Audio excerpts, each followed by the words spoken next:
Dr. Sarah Chen stood in the observation room at the Lunar Reconnaissance Orbital Laboratory in Pasadena at 2:47 a.m. on a Tuesday in November, watching something that should not exist.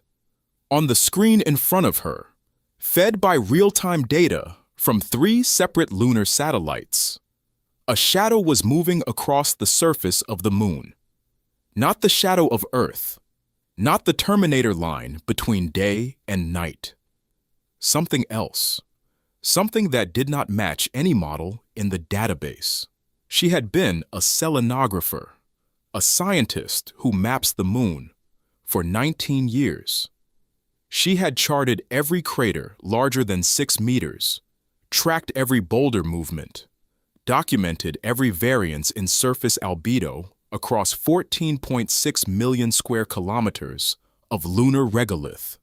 She had never seen this shadow before. Behind her, Dr. Marcus Okafor, the facility's lead orbital mechanist, leaned forward and tapped the screen twice with his index finger. He didn't speak. He just pointed at the timestamp in the corner. November 19th, 2024, 10:47 UTC. Then he pulled up a second window. It was a grainy black and white photograph, dated April 3rd, 1907. The photograph showed the moon at a specific phase, taken from the Lick Observatory in California using a 36-inch refracting telescope. In the lower right quadrant of that photograph, barely visible, was the same shadow, the same angle, the same shape, 117 years apart. Chen zoomed in on the modern image. The shadow was not a trick of light.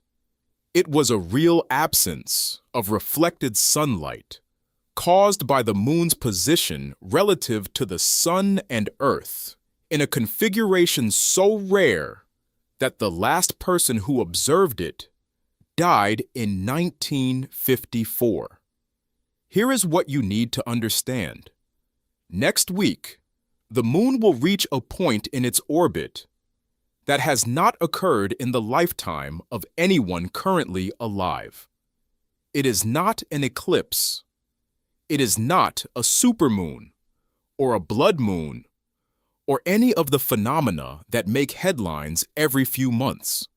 It is something older, something cyclical, something that operates on a timescale that exceeds human memory. And when it happens, parts of the lunar surface that have been hidden in permanent shadow for over a century will be illuminated for exactly 72 hours. What we find there will rewrite what we thought we knew about the moon. The moon does not orbit Earth the way most people imagine.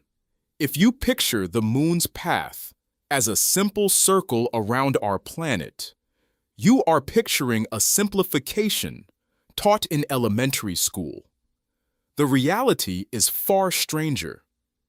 The moon's orbit is tilted. It wobbles. And over the course of 18.61 years, the angle of that tilt shifts in a slow, predictable oscillation known as lunar precession. This is called the lunar standstill cycle. During a minor standstill, the moon's orbital tilt is at its minimum, roughly 18.3 degrees relative to Earth's equator. During a major standstill, that tilt reaches its maximum, 28.6 degrees. The last major lunar standstill occurred in 2006. The next one begins next week. But here is what the public record does not explain. Every major standstill is not identical. The moon's orbit is also affected by the gravitational pull of the sun, the slight eccentricity of Earth's orbit, and the slow drift of the lunar nodes, the 2 points where the moon's orbit crosses the plane of Earth's equator. These variables shift over decades and centuries. When they align in a specific way, the major standstill becomes something else entirely. Astronomers call it a grand maximum alignment. The last one occurred in April of 1907. Dr. Evelyn Marchant is an archaeoastronomer at the University of Edinburgh. She has spent 34 years studying how ancient cultures tracked celestial events. When I contacted her in October, she was in the middle of cross-referencing Neolithic stone circles in Scotland with lunar cycle data. She stopped responding to emails for 6 days. When she finally replied, her message contained one sentence: "We need to talk about what the old astronomers were watching for." In her office, overlooking Arthur's Seat, Marchant showed me a series of photographs: stone monuments, carved notches, alignments that pointed not at the solstices or equinoxes, but at lunar positions that only made sense if the builders were tracking the 18.6 one-year cycle and the rarer grand maximum events within it. These people had no satellites, Marchant said, no computers, but they knew. They were marking the moon's position during events they might witness once, maybe twice, in a lifetime. And they were doing it for a reason. I asked her what that reason was. She looked at me for a long moment. They wanted to know what the shadows would reveal. There are places on the moon that have not seen sunlight in 2 billion years. They are called permanently shadowed regions, PSRs. And they exist inside deep craters near the lunar poles, where the geometry of the sun's angle and the crater walls creates pockets of eternal darkness. No dawn, no sunset, just cold and black, uninterrupted, for longer than complex life has existed on Earth. NASA has mapped 324 such regions.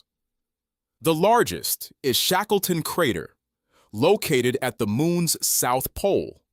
It is 21 kilometers wide and over 4 kilometers deep. The temperature at the bottom averages minus 248 degrees Celsius. Cold enough to freeze carbon diet. Cold enough to trap water ice for eons. But here is the detail that changed everything. In 2009, NASA's Lunar Crater Observation and Sensing Satellite, LCROS, deliberately crashed into a smaller crater near Shackleton. The impact kicked up a plume of debris from the shadowed floor. Scientists analyzed the material using spectrometers aboard the Lunar Reconnaissance Orbiter. They found water. That part made headlines. What did not make headlines was the other thing they found. Dr. Piers Galton was a mission scientist on LCROSS. He is now retired, living in New Mexico, and he still refuses to discuss the full spectral analysis in public settings. But in a recorded interview conducted in March of this year, he was more candid. "We found organic compounds," he said quietly. "Not just trace amounts, concentrations that did not fit the standard model of cometary delivery. The ratios were wrong. The molecular structure was inconsistent." I asked him what that meant. "It means," he said, "that something other than dead comets has been depositing material in those craters." Since 2009, no mission has returned to sample those shadows directly. The official reason is cost and complexity. The real reason, according to Galton, is that no one knew how to interpret what they found until now. Because next week, during the grand maximum alignment, the angle of the Sun relative to the Moon's south pole will shift by 1.8 degrees. That is enough. For 72 hours, sunlight will spill into sections of Shackleton crater that have been dark for 117 years, possibly longer.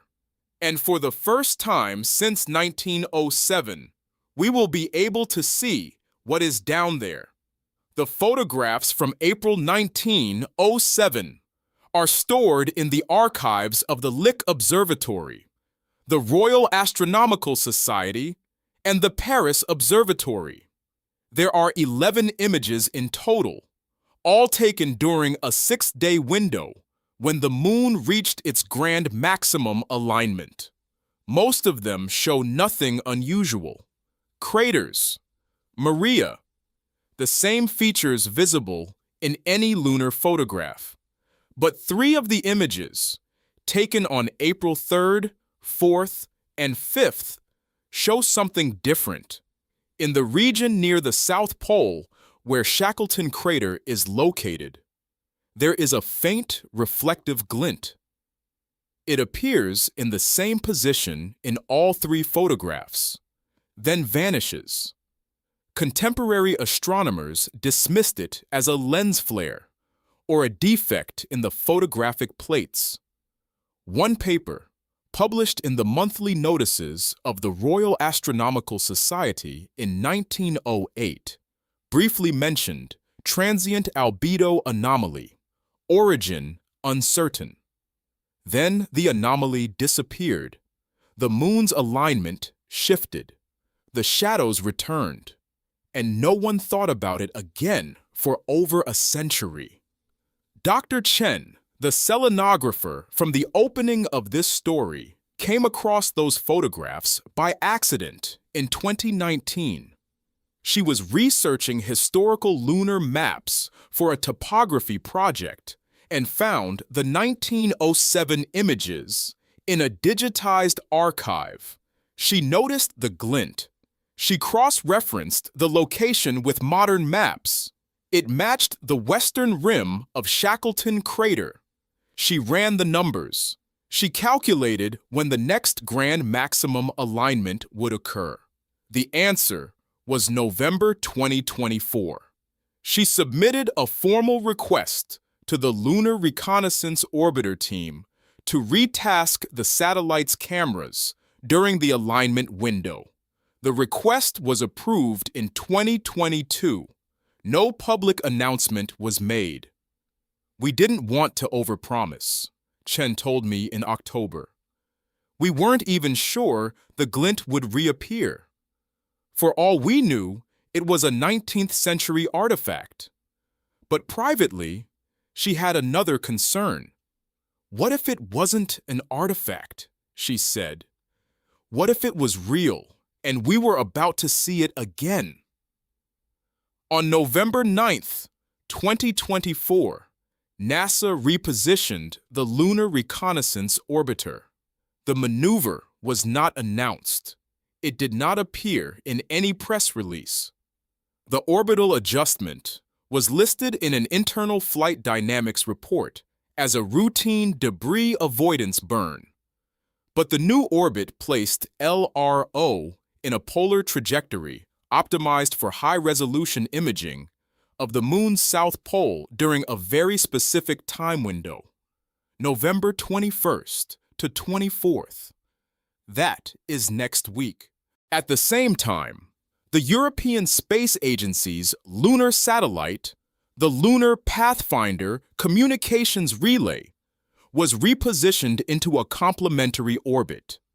Again, no announcement. Again, classified as routine operations. And in a move that went almost entirely unnoticed, The Indian Space Research Organization's Chandrayaan-3 lander, still operational on the lunar surface, was powered out of hibernation mode on November 10th. Its landing site is 600 kilometers north of the South Pole, close enough to observe, far enough to be safe. Safe from what? Dr. Marcus Okafor, the orbital mechanist who first noticed the 1907 shadow, has a background most people do not know about. Before he joined NASA's Lunar Reconnaissance Team, he worked for DARPA on predictive modeling for orbital kinetic weapons. He understands trajectories, he understands force, and he understands what it means when three separate space agencies quietly align their most sensitive instruments toward the same target at the same time. "This is not scientific curiosity," he said in an off-the-record conversation in late October. "This is threat assessment." I pressed him. "Threat from what?" He hesitated. "We don't know what happens when those shadows lift. We don't know what the ice is hiding. And we don't know why every 18.6 years, something reflective appears in a place where nothing should reflect." But here is the part that does not fit. In early November, 2 weeks before the alignment window, the U.S. Geological Survey's Astrogeology Science Center in Flagstaff, Arizona, quietly assembled a team of 12 researchers. They were not astronomers. They were geologists, climatologists, and one virologist. Their task, according to a leaked internal memo, was to establish containment and analysis protocols for non-terrestrial organic samples. Non-terrestrial organic samples. Here is what everyone expected. When the sunlight finally reached the shadowed regions of Shackleton Crater, scientists anticipated seeing ice. Maybe some unusual mineral deposits. Perhaps a clearer view of the crater's layered geology, frozen in time. It was supposed to be a mapping opportunity, a data collection event, interesting, but not paradigm-shifting. Dr. Chen expected to publish a paper. Dr. Okafor expected to update orbital models. Dr. Marchant expected to add a footnote to her research on ancient lunar observations. None of them expected what actually happened on November 12th. That was the day the first test images came back. The Lunar Reconnaissance Orbiter has a camera system called LROC, the Lunar Reconnaissance Orbiter Camera. It can resolve objects as small as half a meter across. On November 12th, during a preliminary imaging pass as the sun's angle began to shift, LROC captured a 10-second exposure of Shackleton's western rim. The image was processed by an automated system and flagged for review. Dr. Chen was the first to see it. She called Dr. Okafor at 11:36 p.m. Pacific time. He was asleep. He did not answer. She called him 4 more times. On the 5th call, he picked up. "There is something in the crater," she said. He asked her what she meant. "There is a structure." Let me be precise about what the image showed. At the base of Shackleton's western wall, partially embedded in the regolith and covered by a thin layer of frost, there was a geometric formation approximately 14 meters long and 3 meters high. It was not a natural rock formation. It was not a boulder ejected by an impact. It had edges, corners, symmetry. It looked manufactured. Dr. Okafor reviewed the image for 3 hours. He checked for camera glitches, digital artifacts, compression errors. He cross-referenced the coordinates with every known mission to the moon, every piece of human-made debris, every lander and rover and discarded stage. Nothing had ever been placed at those coordinates. The structure had been there, hidden in shadow, long before humans ever reached the moon. And now, as the sunlight crept closer, it was starting to emerge. The next 5 days were classified. That is not speculation. That is confirmed by 3 separate sources within NASA's Planetary Science Division. Between November 13th and November 18th, all imaging data from the Lunar Reconnaissance Orbiter related to the South Polar region was reclassified under an emergency protocol typically reserved for national security satellites. Dr. Chen was placed under a non-disclosure agreement. So was Dr. Okafor. So were 17 other scientists who had access to the LRO data stream. But information leaks. A researcher at the European Space Agency, who requested anonymity, provided me with a second-generation image taken on November 15th. By that point, the sun's angle had shifted enough to illuminate roughly 40% of the object. It was not a rock. It was not debris. It was a capsule.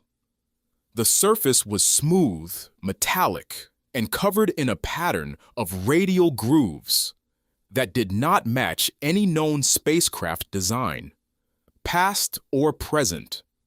There were no visible seams, no hatches, no propulsion nozzles, just the grooves, arranged in a spiral, like the chambers of a nautilus shell. The ESA researcher who leaked the image included a single line of commentary. The grooves are not decorative. They are thermal radiators. This thing was designed to stay cold. Dr. Evelyn Marchant, the archaeoastronomer, saw the leaked image on November 16th. She immediately flew from Edinburgh to Pasadena. She did not wait for an invitation. She simply showed up at the Lunar Reconnaissance Facility and refused to leave until someone spoke with her. Dr. Chen met her in the parking lot. Marchant showed her something on her tablet. It was a photograph of a Neolithic carving from a stone in the Orkney Islands, dated to approximately 3000 BCE. The carving showed a circle, the moon, with lines radiating out from a single point near the edge.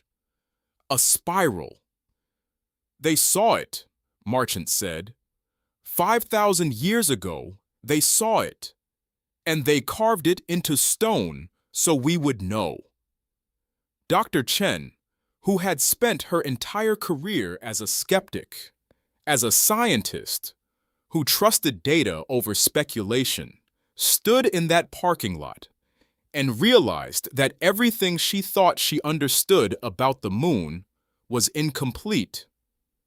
"We have been looking at a crime scene," she said to me later, "and calling it geology." The alignment window opens in 4 days. On November 21st, 2024, at approximately 6:14 UTC, the sun will reach the precise angle necessary to fully illuminate the object inside Shackleton Crater for the first time in 117 years. NASA, ESA, ISRO, and the China National Space Administration will all have cameras pointed at the same coordinates, This is not a coincidence. This is a coordinated observation of an event that operates on a timescale older than nations. Here is what we know. The object is not human. Its design, materials, and location all predate the space age by an unknown margin, potentially thousands of years, potentially far longer. The 1907 astronomers saw a glint of reflected sunlight from its surface. Ancient cultures tracked the lunar cycle that governs when it becomes visible. And now, in 2024, we have the technology to see it clearly for the first time. Here is what we do not know: why it is there, what it contains, whether it is a probe, a marker, a cache, or something else entirely, and most importantly, whether it is still active. Dr. Piers Galton, the LCROSS